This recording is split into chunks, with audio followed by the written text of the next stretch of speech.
Any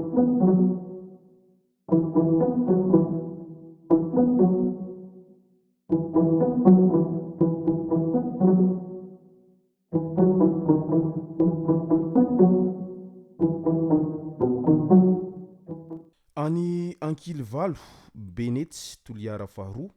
raikitra ny fifandonana teo amin'ny mpitandro ny filaminana sy ny mponina tamin'iny andro ny omaly iny ka ny pitsopitsony mahakasika an'izay no fakafakaina amintsika atao anatin'ity video ity ka manasa antsika rehetra anaraka an'ity video ity hatramin'ny farany azadino ny milaiky ny video antsika ary tsara voatrany ny miabone amin'ny chaîne antsika mba ahafahanareo manaraka tsy tahapaka ny video zay lefa nahito isan'andro tsy ampiandrela moa isika fa avy hatrany tonga de vavany ndao ary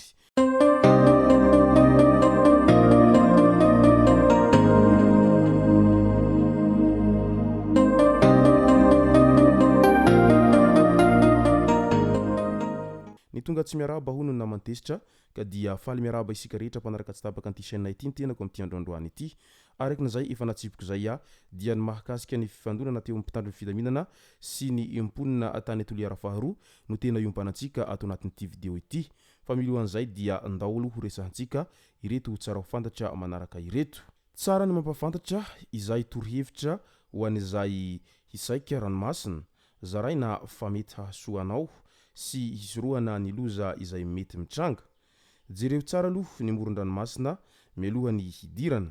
raha mahita faritra tsy misy onja na ben dia atao fady ny misaika amin'ny faritra tsy misy onja iny fa misy courant misintona no sady mandentika any ambany tsy voatozotra io hery misintona mafy io ary tsy azo toerina raha sanatria ka mahatsapa voasintona dia aza toerana miverina fa milomandro en parallèle ny morontsiraka no atao mandrapahatonga amin'ny faritra misy onja iny faritra misy onja iny indray no misintona anao tampoka ary manipy anao hoeny amin'ny torapasika arakaraky ny hanoheranao azy no vao maika mandentika anao any ambany io faritra tsy misy onja izay voafaritra io zao dia varavarana ho an'ny fahafatesana raha tafaroboka eo ianao faridranomasina ahitana onja fotsy tonga hatramin'ny torapasika no mety hisaikana satria manosika hoeny amin'ny torapasika hatrany raha ranomasina tsy mahazatra anao kosa dia tsara raha tsy mikitika azy mba hisoroana ny loza izay mety hitranga izao fa mety hahasoanao ity fizarana ity ka dia manasanao hanaraka izay torohevitra madinidinika izay tontakely any anaty taxi be izy roa lahy ireto voasambotra ny polisy pirenena CSP4 teny Antomadinika ny zoma lasa teo iny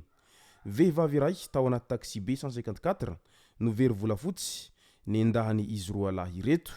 tsy niandrela kory taorian'izay dia voasambotra ireto roa lahy na vandoza ireto fiara 4x4 iray izay tafavoaka ny lalana ary nivadika ambony ambany ao anaty rano teny malaza ampitatafika tamin'iny andro ny omaly iny tokony ho tamin'ny ray mahery 40 minitra tolakandro tany hoany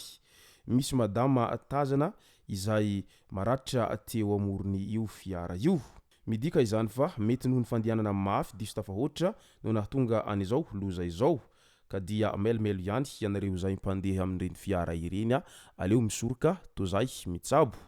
ary izay fandianana mafy izay dia tsy tokony hatao loatra samby milalao domy eo ihany dia raikitra ny fifamaliana namoaka antsy ilay zalahy iray ary noratrainy ny tanan'izy dahy izay niarany lalao taminy tena enjana ny zavanisy tamin'ny afako maly io tranga io izay niseho tao mampikony tao efa voasambotry ny polisy ilay nandratra nandritra izay filalaovan-domy izay mety noho ny faharesena angambany na ihany koa tsy fahatantesana an'izay faharesena izay no nahatonga an'izao fihetsika mamoafady izao no velesan'ny rangahy iray tamin'ny famaky ny tongotry ny havanany ity vehivavy izay sahabo ny 30 taona ity tany amin'ny tanàna atao hoe Ambohimasina Fokotany Fenorivo commune Ambohitrambo distrikany Arivony Mambo ny 12 Martsa 2024 lasa teo iny milaza ilay lehilahy fa tsy matahotra anizaniza ary mandrahona an'izay olona miteniteny azy olona efatra be izao ndray no indray maty andrano teny amin'ny tanimbary Andrambita Fokotany Ambohimidasy commune Ankadimanga Ambohidrapeto tamin'iny andro ny omaly iny zazavavy kely mpiray tapo 7 taona Dadatoan'izy ireo ny lehilahy iray. Lehilahy efa lehibe ihany koa ilay iray mahefatra azy ireo. Nakafozahorana izy ireo ary latsaka tao anaty rano no antony nahafaty izy ireo tao anatin' izay lozany tranga teny Amboditrapeto izay. Andao amin'izay ho resantsika ny tranga niseho teny Ankilivalo, Benetsy, Toliara faharoa. Raikitra ny fandonana teo amin'ny mpitandro ny filaminana sy ny mponina teny an-toeran'iny tamin'ny androny omaly iny. Raha aloha ranom-baovao dia nisy miaramila izay nandeha nanao mission hitan'olona tonga tany Ankilivalo, Fokotany, Benetsy, Toliara faharoa tamin'iny androny omaly maraina iny. Nakahomby manodidina ny 700 tao an-toerana izy ireo raha ny filazan'ny mponina. Raha vao nahita anireto mpitandro ny filaminana izay niaraka tamin'ny omby reto ny fokon'olona tao amin'ny Fokotany, Benetsy sy ny tanàna rehetra manodidina dia nanaraka azy ireo satria heverin'ireo fokon'olona ho iraka avy any amin'ny bazy Toliara.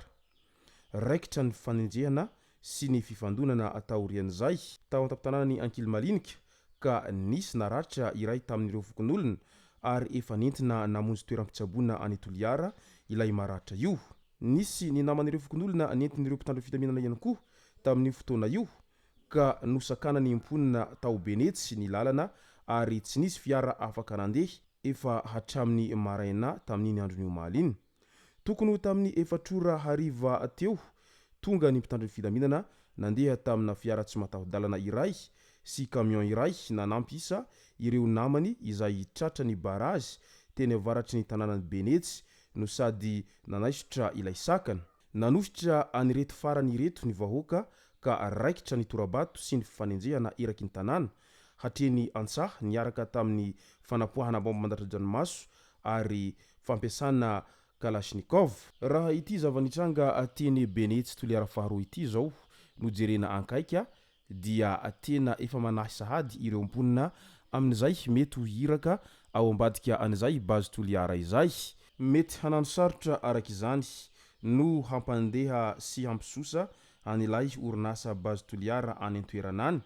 ary mety hanakantsakana an'izay fampandehanana an'izay orinasa izay hatrany ireo mponina any an-toeranany satria maro amin'izy ireo no tena tsy manaiky ny hisokafany izany orinasa bazy Toliara izany ary profiny izany izao zavaniseho tany an-toerana izao fifandonana eo amin'ny mpitandro ny filaminana sy ny mponina teny an-toerana satria no heverin'ireo mponina fa iraka avy any amin'ny bazy Toliara ireto mpitandro ny filaminana nandeha nakahomby tany an-toerana ireto ka izay no tena antony nahatonga an'izao fifandonana izao.